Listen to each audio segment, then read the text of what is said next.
Welcome to another exciting episode of Wargaming. Today we are going to be talking about a common concept, and that concept that you hear a lot, especially with the old world getting ready to come out. It's a topic on many people's minds, and that topic is essentially model count. Specifically, how people hope that the model count for Old World is not like 8th edition, because in 8th edition the model count was excessive, and that the model count from 6th edition to 8th edition became excessive. So what I want to do is I want to go back in time, and I'm going to visit 5th edition, 6th edition, 7th edition, and 8th edition. I'm going to look at army rosters, and I'm going to examine what happened and what the model count looked like back then. Now, there's a couple things to take note of, which many of you have made a good solid points in discussion. The main point being that everyone's experience is going to be a little bit different. No one can speak to the global truth of anything regarding wargaming. I learned during COVID, having played Conquest with some people from the UK, that how they play games and their army composition was vastly different from the ultra competitive mindset of the Eastern United States / Midwest. And I do know that the West Coast plays their games a little bit differently than the East Coast. So that means even if you are in a competitive tournament meta, quote unquote meta, you're probably playing a different game than someone else in a different region playing also in their tournament meta. Additionally, a lot of people don't even play tournament mode, so their groups have formed their own private meta, which you'll see I'll probably make reference to when I bring up like how 5th edition was very hero hammer and low model count. People will step up and say, no, it wasn't. It was never like that. It was always about large blocks of infantry. And then I realized what they're talking about is in their group of friends, that's what it was. So to them, that's what it was. And that's true, and it's valid for them. So where I'm going to be coming from, and this is just to asterisk the whole video, is that through 5th, 6th, and 7th edition of Warhammer, I was a competitive player, and I played in the tournament circuit. So I was in the tournament meta. And I found that the armies were vaguely related, or they looked like they were based off the same quote unquote meta from Ohio to Kentucky to Tennessee to St. Louis to Chicago. That was the band that I traveled in for the most part in terms of the different games that I played. And I played quite a bit of those. And as an event organizer, I'm one of those people. I saved every army roster from every event I've run. And a lot of the events I ran were very large for local. And I did some regional tournaments as well that had up to 40, 50 people. And I have all those army rosters in folders, and I still have those. And so that's what I'm using to go back and kind of look at, on top of my own army rosters from when I played in the grand tournaments. And I had copies of the army rosters that I played against.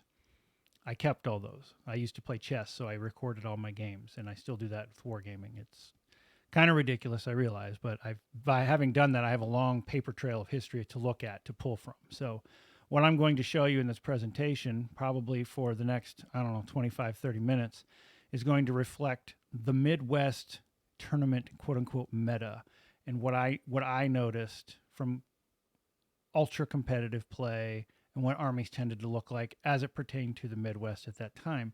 And I'm sure some of you may poke up and say, well, I was in the Midwest and our armies didn't look that way.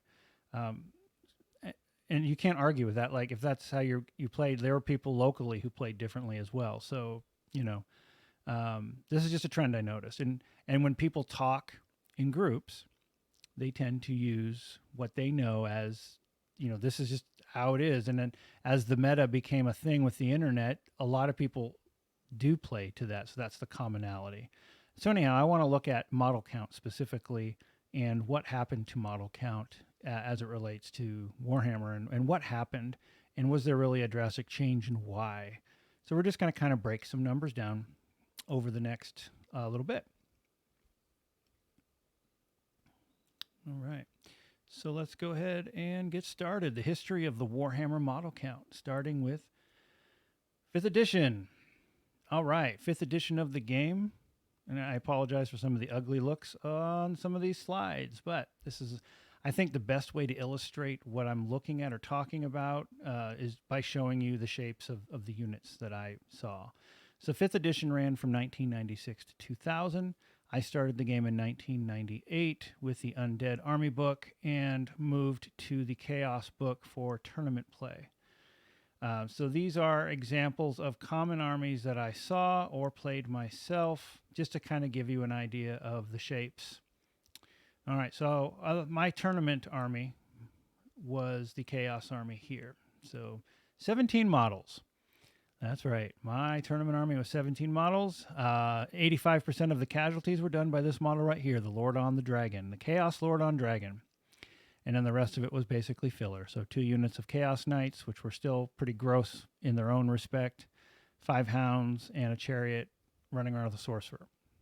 17 models. Common Bretonnian build that I faced, and I faced this from several locals as well as in the Grand Tournament. This was a common build here. This is a Bretonnian unit, or army, quote-unquote army. 28 models. We have 6 knights. So this is called the lance formation. That's why they're in triangles like this. This is how it looked. And archers had a pyramid or a triangle formation they could form as well. Gave them special rules. So you had 6 knights, you had 10 archers, and then you usually had a big block of Grail Knights, which was their elite units, like kind of matched up with the Chaos Knights up here. Had a damsel, which is their wizard, and then they had their lord on a dragon rolling around. And you'll notice a theme in 5th edition: Lord on Dragon, Lord on Dragon, Lord on Dragon. Undead Army does not have a dragon here, but I'll get to that in a moment. But yes, in 5th edition, it was very much about the heroes, very much about the monsters they rode, specifically the dragons. And Bretonnia had a 75% allowance for characters, so they were allowed to really load down on characters. 28 models. High Elf Army. This was a common High Elf Army configuration I faced. In this case, it's more infantry, so that's cool. You can see it's 48 models. We had a unit of White Lions, side by side with a unit of Spears, which could fight in 3 ranks. So all of these models could fight, essentially. And a unit of archers, and then this was backed by 2 repeating bolt throwers and a mage lord on a dragon. On the dragon. This army up here, this undead army, this is a vampire counts army. This was my for fun campaign army. And by for fun, I mean, and this is what I call a B list. These tournament armies would destroy this real fast, but against other armies like orcs and goblins and dark elves and some of the armies that really weren't that good, this gave it more of a fun game. It still had power, especially because necromancy was pretty over the top in 5th edition. So necromancers could do a lot of damage, but it wasn't as hideously broken as some of the other armies. But here we have a block of armored skeletons, because you could put armor on them back then, an elite unit of Graveguard infantry, and then we had 2 units of direwolves screening a unit of Black Knights, which had the Vampire Lord and Battle Standard Bearer in it, another unit of Black Knights, the Black Coach, and the Banshee. So this was 65 models. All right, so these were common armies that I saw in 5th edition or I played in 5th edition. This doesn't mean that every army was like this. An Orc and Goblin army had a lot more models in it because it had Orcs and Goblins.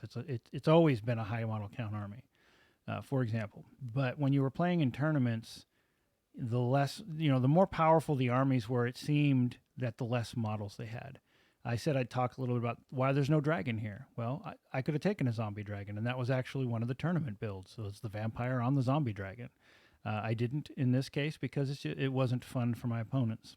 So, and I was kind of, I already had this army over here with the Chaos Lord with 40 odd attacks on the dragon. I didn't need another army that was like that. So that was 5th edition. Then in 2000, things changed. And now I want to point some of this out. If what I'm saying is like my own thoughts, I'll let you know that. But a lot of times these come right from the mouth of the developer, either in like a White Dwarf article, or I used to go to Games Day every year, so the Q&A sessions. I'm also in the games space, so I work in games, and because of that, a lot of my opinion may be colored from other talks I've had, but I will do my best to make it very clear what is like my personal opinion versus what I've heard. Now, one of the things that sixth edition, what motivated sixth edition, was that they wanted to see more armies, and likely because you saw that model count. The model count in fifth edition was tended towards smaller. They probably wanted to sell more models, so they wanted to see more armies. And from a classic wargaming stance, that makes sense because classic wargames, you're not dealing with Marvel superheroes, you're dealing with armies.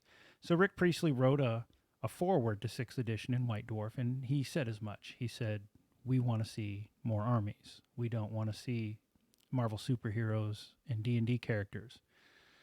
So when that came out, about a third of my group quit right on the spot because they liked the Marvel superhero aspect, whereas I was more of an army aspect. So this was exciting for me. But what changed from 2000 to 2006 that caused the model count to go up and make it more about armies? I'm not going to hit every little point because honestly, from every edition, I could probably do an hour-long discussion. These are things that stood out to me, and point out in the comments some other things I may have missed in this that you want to talk about. I'm sure they're valid. I'm sure that they also helped. Number one, magic items were toned down severely, and I underline that intentionally because the magic items in 5th edition were ridiculous. My Chaos Lord had 40 attacks because every hit he did was D6 hits. So you saw the Hydra Sword quite a bit. Magic in general was toned down, so it wasn't this ridiculous thing anymore. It was more of a support piece. Frenzy stopped doubling your attacks. So this is how my Chaos Lord had 10 base attacks. He had 5, and then he was frenzied, so double it, 10. And so him by himself, 10 attacks, each hit doing D6 hits, and he had like a weapon skill of 9. So he was hitting on 3s. On top of the dragon, whatever he had. So frenzy stopped doubling your attacks meant characters were losing the volume of attacks. Points drops across the board. I'm going to actually show you a slide showing exactly that, just to give you an example. Cannons became more common. And because cannons became more common, part of that was because they were fairly cheap at like about 100 points. They did D6 wounds, and all the monsters came down to 6 wounds or so you could one-shot a monster with a cannon. And in fact, from 2000 to 2015, monsters were fairly rare in the competitive meta. I understand that for some people, monsters were everywhere, and people have said that in the old world and in Warhammer 6th edition boards and even in Kings of War boards that, monsters were everywhere through 6th, 7th, and 8th, and they didn't understand why people think monsters went away. And I agree with them. In their own groups, that was probably true. In the tournament circuit, monsters were very rare. When you looked at across Games Day in Chicago at all the tables, you weren't seeing very many monsters, or if you did, people brought them to show them off, but they weren't in the game. And a large part of that was because of cannons, because they didn't want to bring their big monster that cost 500 points or 400 points or whatever, and then have a cannon one-shot kill it. I have a slide that's going to break down the odds of that happening towards the end, and you'll see, the math that goes on behind why you do or do not do things from a competitive player standpoint. 6th edition added an outnumber bonus to combat, so that basically said that if the unit had more models than you, then it gained a point of combat resolution. So heroes had to do an additional wound on top of losing a bunch of attacks, so that made them less efficient. Core, the concept of core was supposed to mean something, meaning core was supposed to put an emphasis on the things that make up most of your army, like your infantry, like your core infantry. And that was their design intent. The problem is they broke that immediately by making heavy cavalry be core. Because if I don't need to take the infantry, a lot of people chose not to. And then like Empire had inner circle knights that were core, which, blew me away. So that was kind of, they say one thing, do the other. Points remained at 2,000 points for official events. So Games Workshop ran tournaments, and that was the official standard that almost everyone maintained up until the end of 6th edition when they dipped out. And you'll see what happens then in 7th edition when we talk about it. And the concept of a meta was still fairly new at this point because the internet was still fairly new.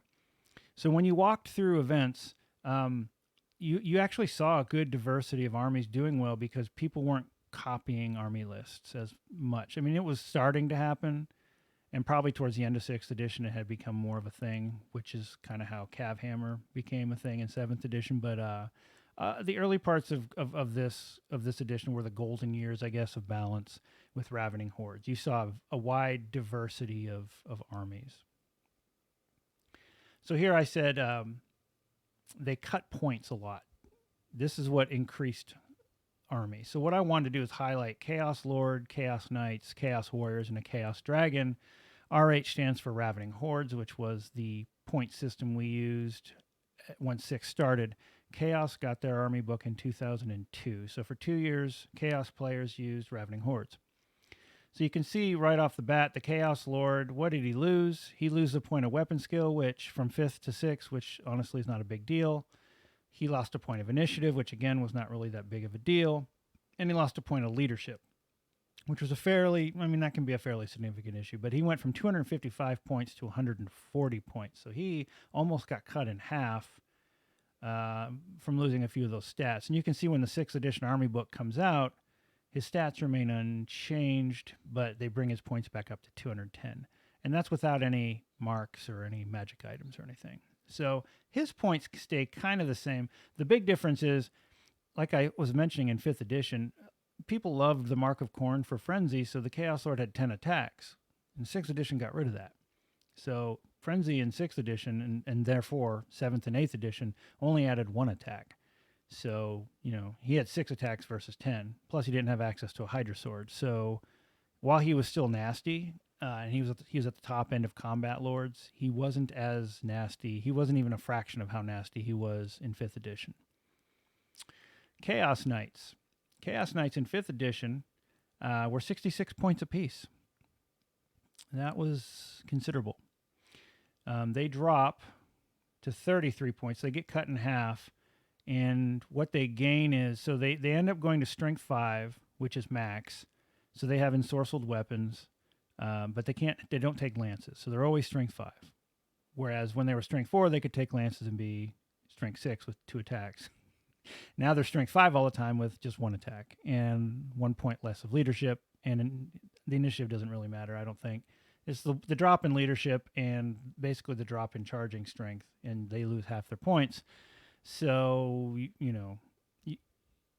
obviously, if you cost half as much, you need more models to make that up. Chaos Warriors. I didn't really see a lot of Chaos Warriors, to be honest. I saw a moderate amount of them in the beginning of 6th edition because the new models were really cool, and the concept of Chaos Warriors was cool, but they just never seemed to perform as well as they should have. Especially when they lost their 2 base attacks. They were 24 points in 5th edition. You see they dropped down to 14 points. And then the big Gribbly Chaos Dragon, he's 625 points in 5th edition, so he's soaking up a lot, and he drops to 360 points. So, again, 300 points. It's a lot of points dropped. He goes to 6 wounds, so he can be one-shot by cannons. He drops strength and toughness to 6. So at this point, I honestly never saw Chaos Dragons after 5th edition. I never really saw many dragons after 5th edition because of that. But here you can see exactly like what we mean when we say they cut the points. You're looking at the black and white numbers right here.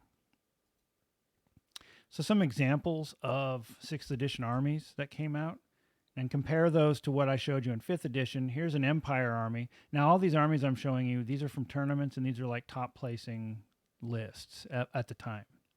So these aren't like scrub lists or people just having fun. These were like from competitive people placing pretty well back in that day. 130 models. This is a good mix here. He's got his knights, pistoliers. He's got a block of flagellants. He's got 2 big blocks of infantry and a bunch of detachments. So this is to me an optimally looking army in terms of what an army looks like. And over here with the 91 models, we have the Empire gun line. So this is 4 cannons and 2 hellblasters, backed by 60 handgunners, 2 units of pistoliers, and then a unit of knights and inner circle knights where the general and the battle standard bearer were usually hanging out. This army was designed to pound you with as much shot as they could and then countercharge what was left. That's how that one worked. 91 models. Obviously, that's over double what you were seeing in 5th edition, and this is a gun line. Not all armies were that much, however. So here's a Chaos army at 65 models. So this one, we have Marauders and Chaos Warriors forming the bulk of their blocks. These are backed by a unit of Chaos Knights, some Furies, a Warhound screen, and a Shaggoth. Here's a Wood Elf army underneath that at 64 models. This is 2 blocks of 10 Dryads, backed up by 2 blocks of 10 Glade Guard, which had bows. And then you had your War Dancers, your Treekin, your Glade Riders and Wild Riders dancing around, your Eagle, and then led by a Tree Lord, a Treant Lord, basically, with a Hero and a Mage. Wood Elves were annoying. They came out at the end of 6th edition, their new book did, and they fought very much like a 40k army. So they were very hard to pin down. They were aggravating to a lot of people. And then we have a Vampire Counts army. This was actually my army that I fielded in 2003, which was a top GT placer that year. And this was all mounted. So this was an all cavalry Vampire Counts army. 4 units of Black Knights. So you'd have 2 of your characters in one unit, 2 of your characters in another unit. They formed your basic Death Star, and then you had these 2 Black Knight units on the wings, combined with the Dire Wolves to kind of help you deal with redirectors. Another great thing that helped me deal with redirectors was Van Hell's the spell, because that would give me movement. So when the redirectors would redirect my big nasty units away, I could use Van Hell's to get me back in a good position, and that really carried me through a lot of my games. And then backed with a Black Coach and a Banshee. The Banshee was a star back then. All right, and then as 6th edition carried on, they cleaned up the rules with 7th edition. Now, there weren't a lot of massive core rule changes from 6th and 7th. So 7th edition is known primarily as Cavalry Hammer. And that, again, only speaks towards, I'm just going to say, the Midwest and the tournament scene. Some people claim that 7th edition had a lot of infantry in it. Some people claim that 7th edition had a lot of monsters in it. And I believe every single one of you that in your games that was true. On the tournament circuit, that was not the case. So, or at least I didn't see them very often. And when I have 500 army rosters, roughly, I have close to 500 army rosters from various events spanning that time, and very, very few, I'm not going to say none, but I'm going to say very, very few had monsters in them or lots of infantry, barring a couple different armies. Beastmen, for example, they were rare in general, but they didn't have really good cavalry. Dwarves were more common. They didn't have any cavalry, so that was always going to be infantry. And Tomb Kings had really bad cavalry, and they were a counterpunch infantry army. So there was infantry armies, but majority of armies were cavalry. And when I say, I'm saying primarily cavalry, and we're going to see some examples here of, there's some infantry still, but the heavy lifting is done by cavalry. Now, in this case, we talked about monsters not being optimal still, so they weren't around because, again, cannons could one-shot them, so people didn't want to bring them to a tournament. Because the army lists let heavy cavalry stay as core, people would take it for a number of reasons. It was optimal because in 7th edition, there was no step-up rule, so if you charged, you got to strike first. And if you struck first, whatever you killed couldn't swing back. So whoever charged usually won the combat. So the game was about who could charge who first. So speed was very important. If you weren't going to try to charge first, you had to build an anvil-style counterattack army like the Dwarves or the Tomb Kings did. That was pretty much how it went. And a lot of that was because Games Workshop stopped with the tactical type of game that 6th edition had brought in. They started removing counters. And this has carried on, pretty much to this day, where there's not a lot of obvious counters. There are counters. I'm not saying there's not. I'm saying there's not, like, spears and pikes should be a counter to cavalry. And if you had spears and pikes that had anti-cavalry rules, I'm willing to bet that cavalry hammer would not have been a thing. Because no one's going to bring a heavy cavalry list when their opponent can just drop a bunch of spears and now, they're done. That would enforce a more balanced build where you take a little bit of both. But they didn't do that. We have redirectors, and you'll have people talk about how redirecting is the easy way to deal with cavalry. Redirecting is the way you deal with the cavalry list, but it is a soft counter, meaning a really good cavalry player has ways to deal with your redirectors. For example, I talked about how Van Hels could move me back into a good position. And there's other ways that a good cavalry army can remove the pain of your redirection, so to speak. Cavalry was usually the 1 or 2 plus saves. They were very resilient. You didn't need a lot of them, so your model count in 7th edition dropped because a lot of people were running the cavalry armies, and that was optimal for them because they didn't have to spend a lot of money. They didn't have to transport a lot of models to their events. They didn't have to paint a lot of models. So that's always been a thing since I've played. People don't like to have to paint a lot of models, and Warhammer has always fought with itself over should it be an army game or should it be like a low model count, whatever squad-based game, and that'll probably never die, that desire.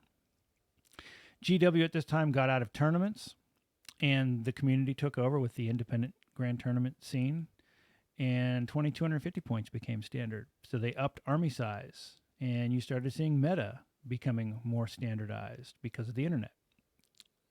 So your army started to be based off of more and more the same type of thing, and games at the tournament level started to become a lot more deterministic. And then last, of course, this was the edition that Matt Ward broke everything with the Demon Book, and GW really hasn't gone back since then with the army balance. So here are some examples of some 7th edition lists. Here's a chaos list. This is an all-mounted chaos list. This one was fairly common. 3 units of knights screened by 3 units of marauders, and each unit would be tagged with a chariot, so 3 total chariots.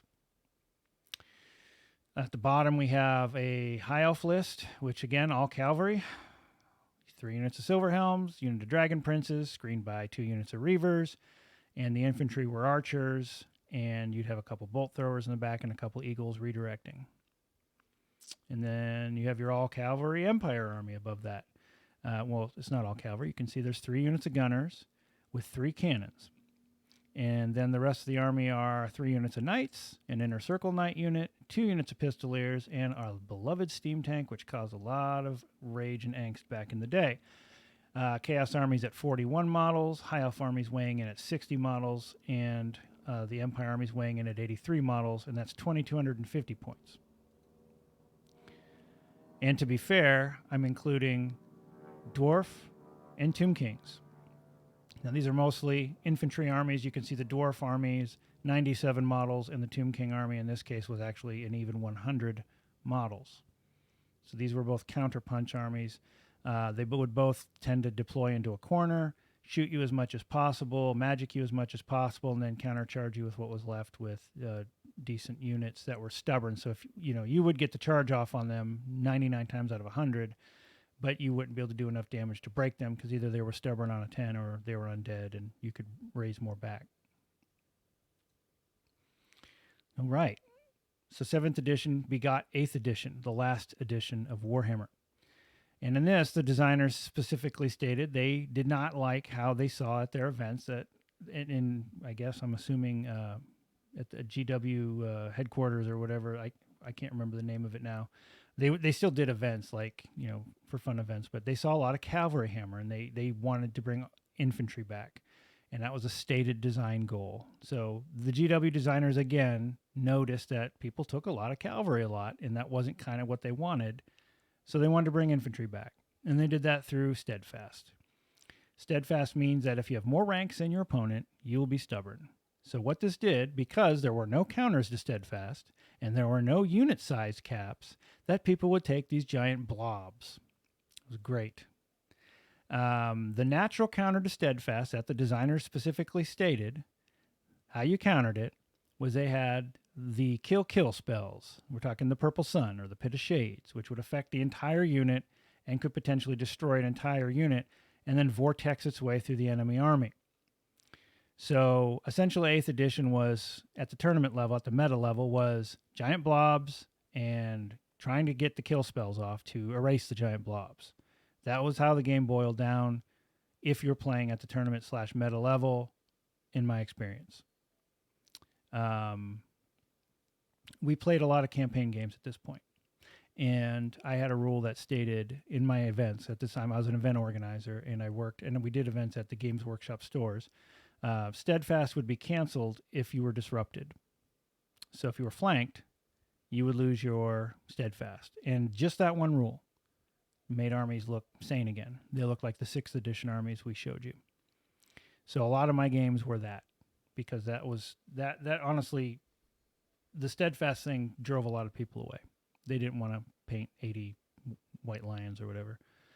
Some other things, we talked about the power creep. Yes, they were getting really bad with power creep at this point in both 40K and Warhammer. GW pricing was gross. They were taking models out of the box and upping the cost, so you had to buy 2 boxes at double the price to get the same amount of guys. And on top of that, of course, with infantry, being predominant, you needed more models. At this point, meta was running wild, meaning the internet had now entrenched itself in wargaming, and people were, they would go get the Council of Light list, which was some Empire list that had like 4 wizards in it. And that's when the cutesy names started, I noticed, and people would take those. And if deviating from tournament standard was bad. This was the era that started to really become a noticeable thing. This is where Tom Kirby showed up in 2014, and he would end up leading to the creation of Age of Sigmar. And the community pushed standard games, at least in my area, to 2,500 points.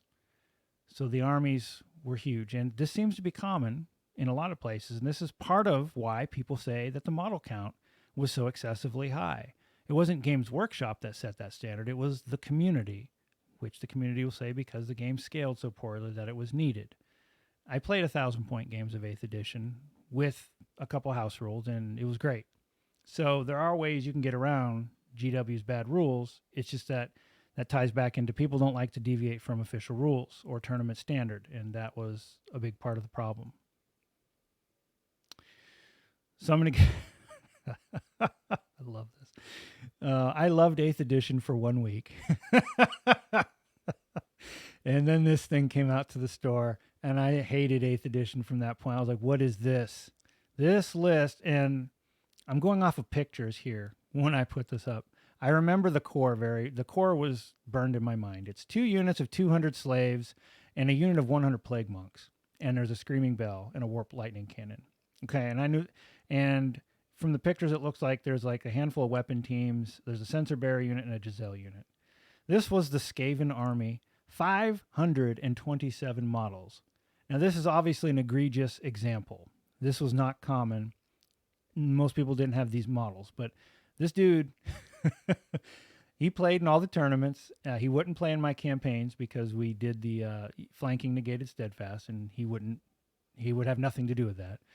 Because that was an easy counter to this. But those slaves, those were leadership 10, and the plague monks were leadership 10. Actually, they were frenzied too. So he had I want to say he had something that made them unbreakable until you did something.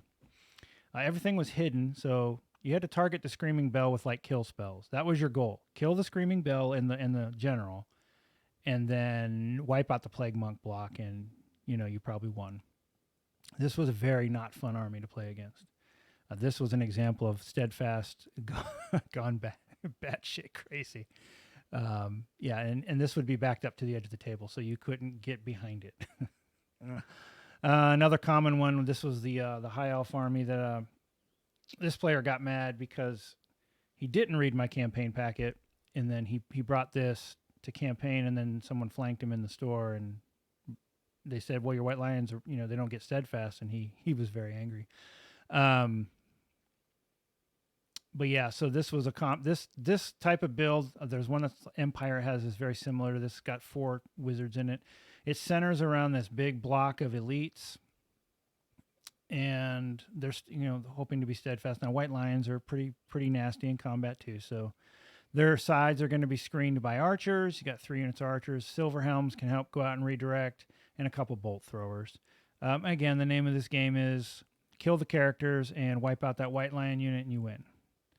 So 8th edition left a lot to be desired to a lot of people by the standard rules. Now, I told you I'd talk a little bit about where'd all the monsters go. 6th to 8th edition, as far as competitive players were concerned, monsters almost didn't exist. I say almost. You still saw some, but they just weren't very common. And a lot of that was simply cannons were cheap. They did a lot of wounds, and no one wanted to field their big, nasty 400 or 500 point monster and have it one shot by a 100 point cannon.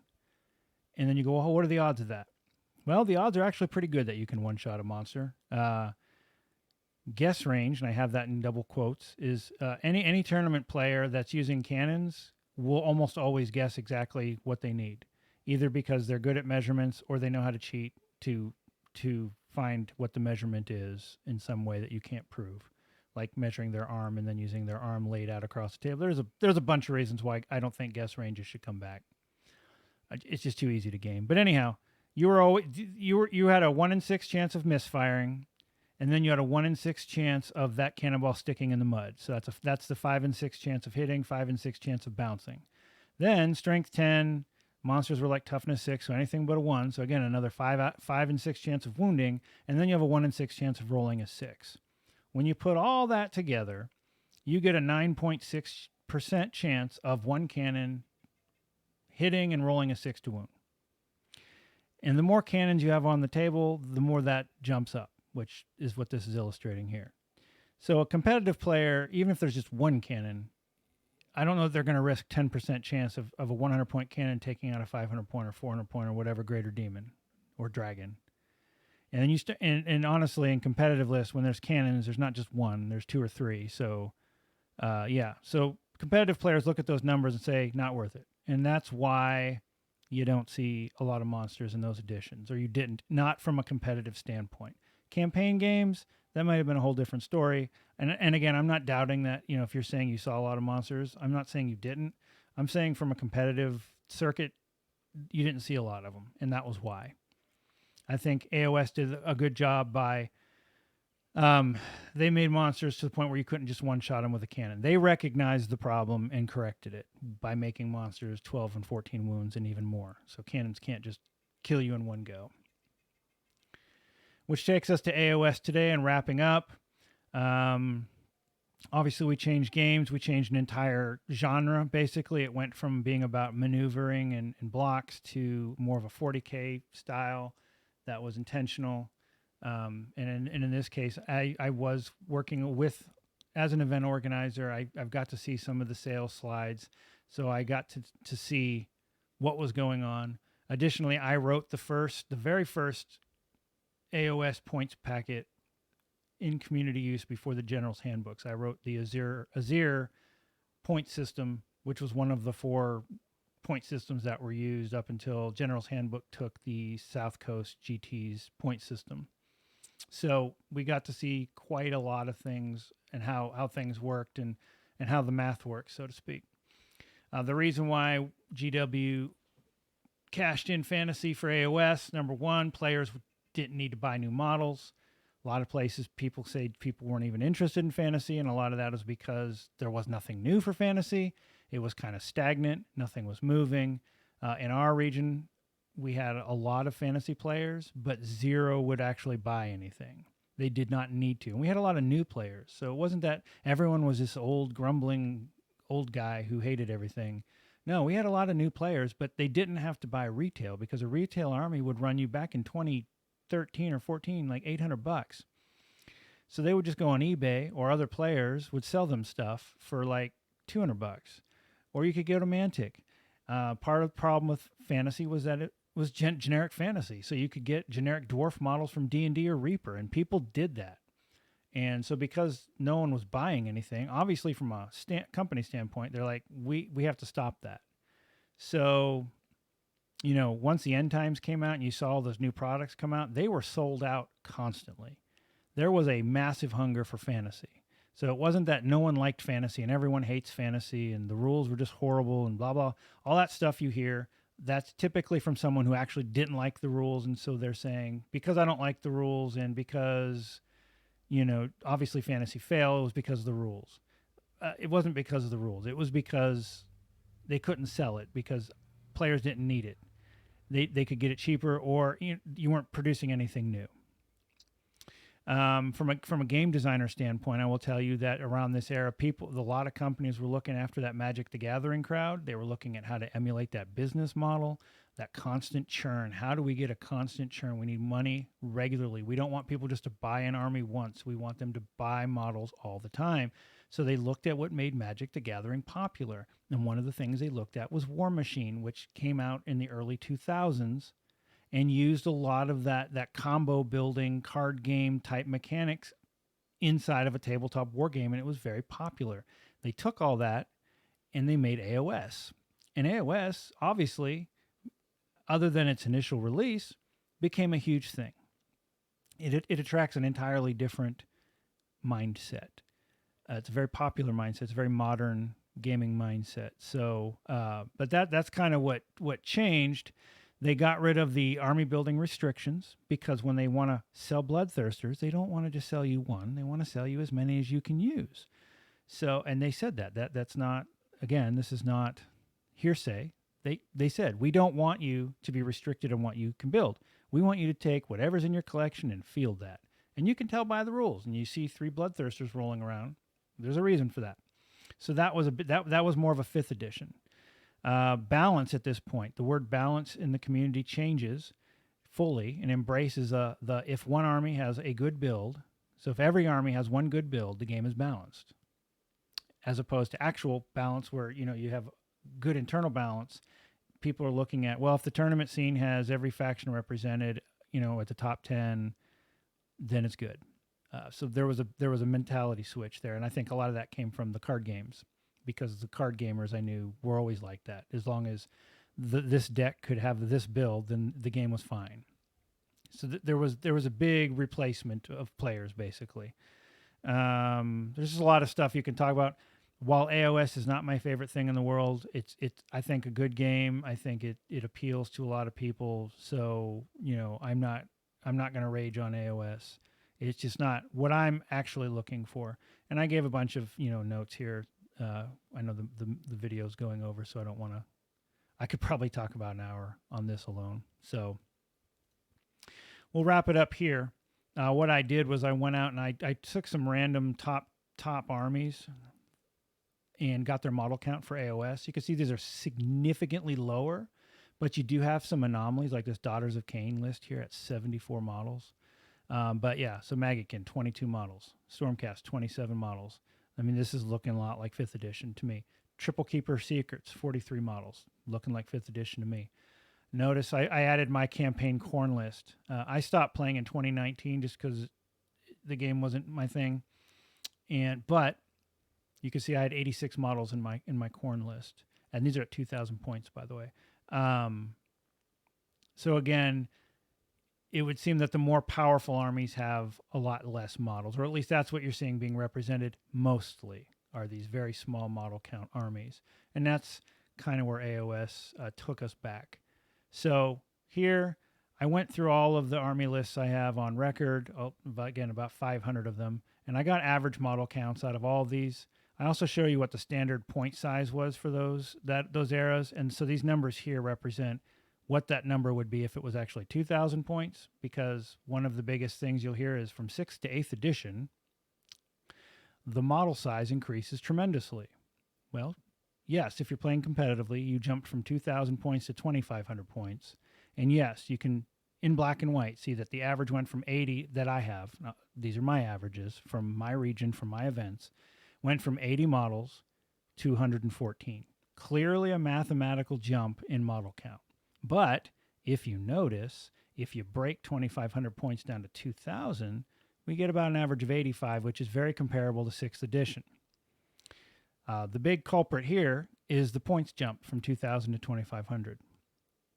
Cavhammer, 7th edition, you notice there's a significant drop in the average points. In fact, it goes from 80 to 50 if you're comparing it at 2,000 points. And that's because many of the armies were low model count cavalry armies. And that's where that came from. 5th edition, we were at 39 models on average. AOS, we're at 43 models on average from my list of army rosters. So This is what I saw. These are the hard numbers that I saw. And again, I know this isn't every army list ever created over the past 23 years or whatever. I get it. I get it. You may have different numbers. But I've always find that working with numbers is much more valid than just stating my opinion that I saw it this way. Because for a long time I used to say, my model counts were always the same. Now here's the deal, and I look at this and see my mistake. And maybe it's not a mistake. From my experience, it's legit. This is me playing narrative AOS at 86 models. This is me playing 6th edition at 80 models. This is me playing narrative 8th edition at 85 models. You see that the model count is roughly the same in all of those. In AOS, in 6th edition, and in 8th edition, my model counts were the same, which colored my opinion to say the model count is roughly the same. But you can see there are different factors that make up different variables that change these values. And yes, 8th edition did have significantly higher value, higher number of models because of Steadfast, because it pushed infantry, and because people were compelled to play 2,500 points. So, what's my hope? My hope is that the old world comes out, has sane rules, has sane balance, and that the community is able to keep things at 2,000 points for standard games. Because what that will do is allow people to not feel like they can't participate because they don't want to have to go out and get 114 models. It's based on 7th edition, so I have a feeling that Heavy Cavalry will be on the menu like it's always been. So my personal opinion is that it's likely going to be a low model count cavalry game. But I know that, as many of you have pointed out, you can play, that's a choice. So you can play with a group that doesn't build like that. And I'm not playing competitively any longer. So, I could play these games with others where the model count may not be that low because it won't all be cavalry. So anyhow, that's a long video. Thanks for sticking with me. I do appreciate it. If you liked it, give me a like. If you want to subscribe, please do. I plan on doing Warhammer content for the short term at least. I've got Battle Report brewing up right now, and there's plenty to talk about. So until then, thank you very much, and we'll see you soon.